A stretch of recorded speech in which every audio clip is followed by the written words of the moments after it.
Hello, everybody, and welcome to our exclusive RC Expert interview.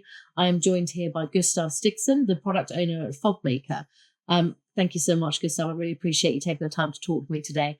Just to start, could you introduce yourself and give us a brief insight into your technical background, as well as the history and heritage of Fogmaker? Yeah, absolutely. So my name is Gustav Stigson. I am a mechanical engineer, and I now work at Fogmaker.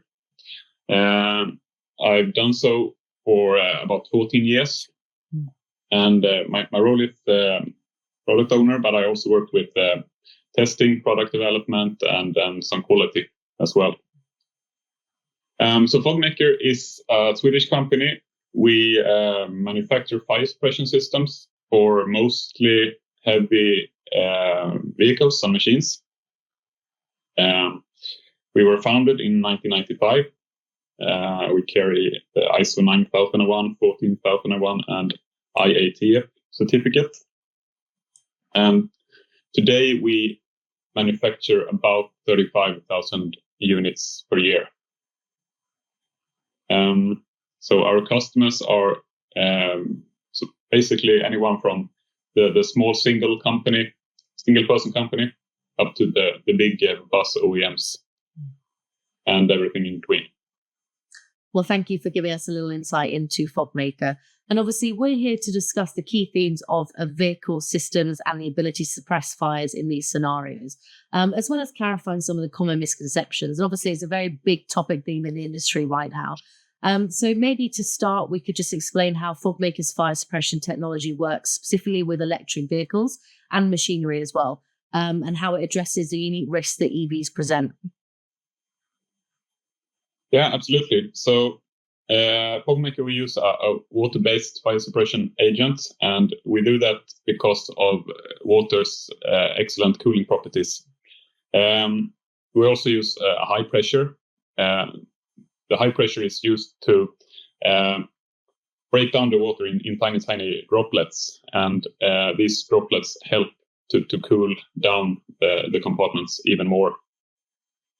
We also have some additives to boost performance. But I think the most important thing here is that I also want to mention is to always start with a proper risk assessment.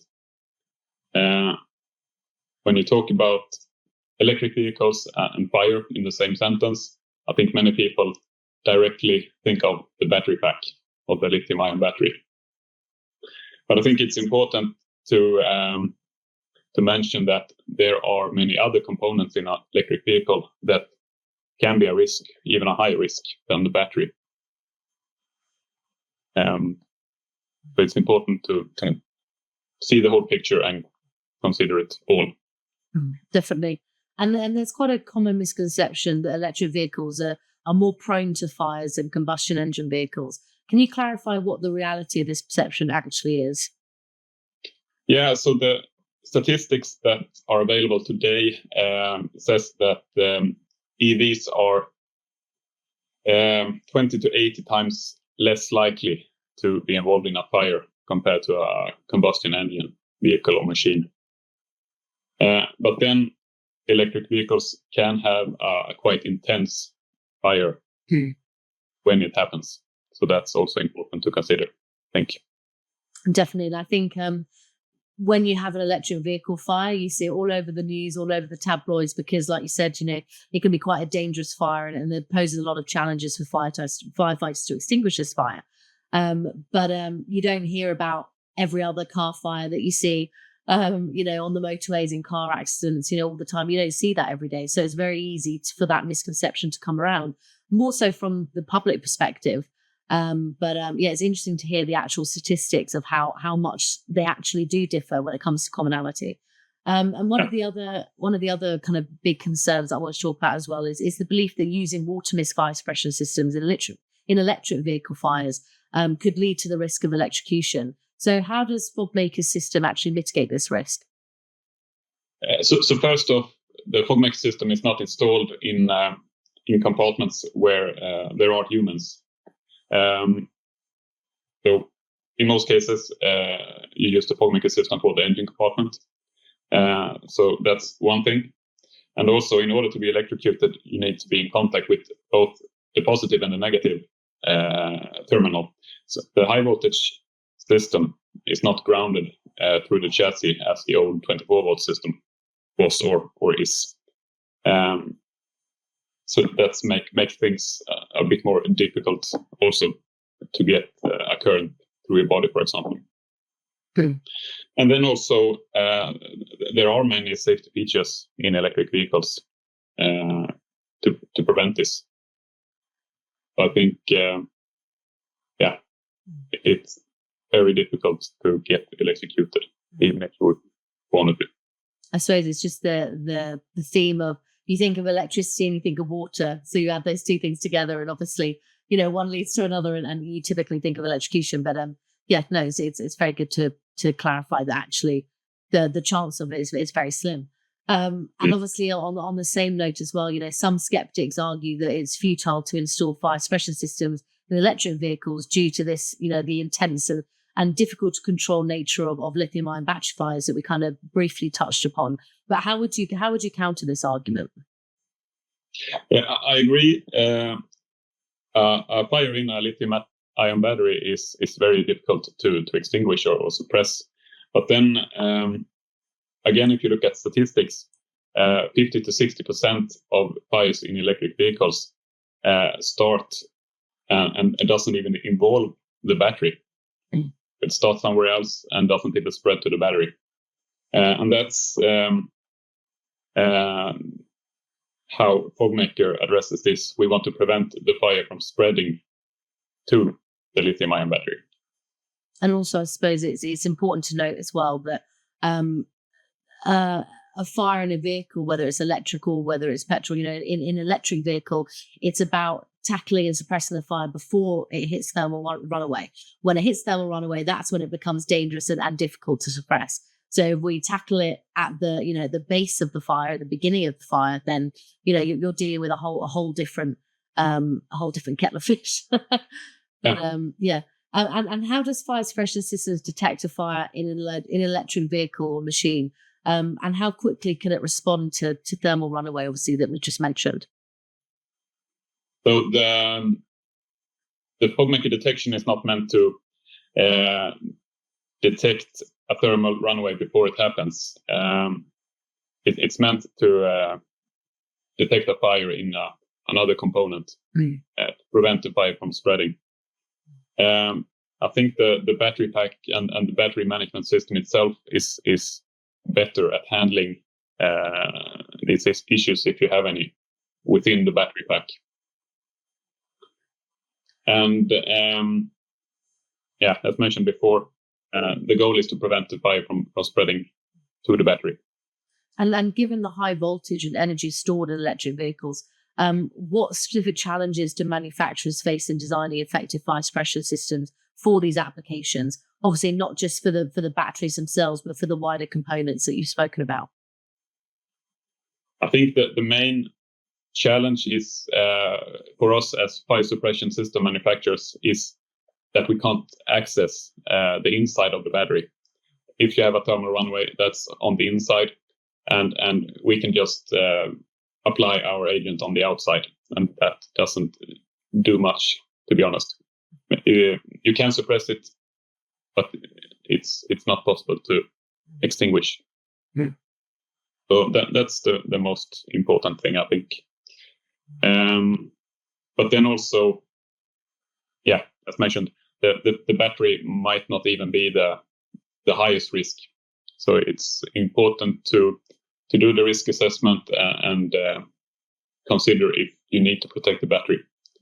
A half bad example is that today we don't protect the fuel tanks, for example. It's considered a low risk. And can you discuss the environmental impact of water-based fire suppression systems? Obviously, you mentioned the small droplets, which are often chosen for their reduced environmental footprint. Yeah, so all fires have an environmental impact, of course, and if we can reduce it and keep it to a minimum, that's good. That's a benefit. And the benefit of high pressure water mist is that we don't need to use as much liquid compared to a low pressure system, for example, and that gives less runoff water that contains toxic chemicals from a fire, for example. Right. And we also cool down the compartment and the components very good, and that prevents any reignition to happen after the fire and after the fire suppression system has deployed. Mm. And aside from obviously the environmental impacts that we've just spoken about as well, what benefits does using water mist as opposed to other agents or generic water have? So historically, I think at least water-based agents contain some chemicals that are not so good for the environment, the PFAS chemicals. Today there are options, water-based, that have zero PFAS. Fogmaker, for example, we have zero PFAS liquids as well, with actually very good performance. So there is no difference between the PFAS-free and the PFAS liquids with our system. Definitely. And do you think that why do you think that some fire services kind of around the world are still a little bit wary or anxious about using non-PFAS, kind of foams or water agents? Do you think there's a reason for that, given that actually the performance is basically the same? I think new things are always maybe a bit scary, and maybe sometimes you need to handle them differently for them to work the same. With our system, we had to change our nozzles, for example, to get the same performance. So there might be technical questions like that. Definitely. And can you provide a case study or an example where Fogmaker's fire suppression system has successfully prevented or controlled a fire in an electric vehicle? Yeah, we don't have many examples, but I have one. We had an electric vehicle. It caught fire, and it started in the battery connector, the cables going into the battery, and luckily the connector was considered a high risk when the risk assessment was done prior to the installation. So there was a nozzle installed covering that area. So the system deployed, set off the fire alarm, and the fire was extinguished before the battery was affected. That was a very, very good example. Yeah, well, it does what it says on the tin, doesn't it? If you can prevent the fire getting to the battery, then fantastic. That's what we want. And just in terms of, obviously, we've spoken a lot about different technologies, new technologies coming to the forefront and what's being used now. Looking forward, what trends and challenges do you see kind of on the horizon for the near future? Yeah, that's a difficult question, I think. So if you knew the answer, you'd be a millionaire. Yeah, exactly. But I think there's still much to learn about electric vehicles and fires. Electric vehicles are still relatively new. We don't know what will happen after a while when they get older. Do we have any new problems and so on? And I think it's also very interesting with fuel cells and alternative fuels as well. I think they also have a place in this together with the electric vehicles. So that's exciting. No, definitely. It'll be interesting to see what, we'll all be in flying cars soon. Yeah. Well, thank you, Gustav. I really appreciate the time spent here, talking a little bit further about how we can suppress fires in electric vehicles.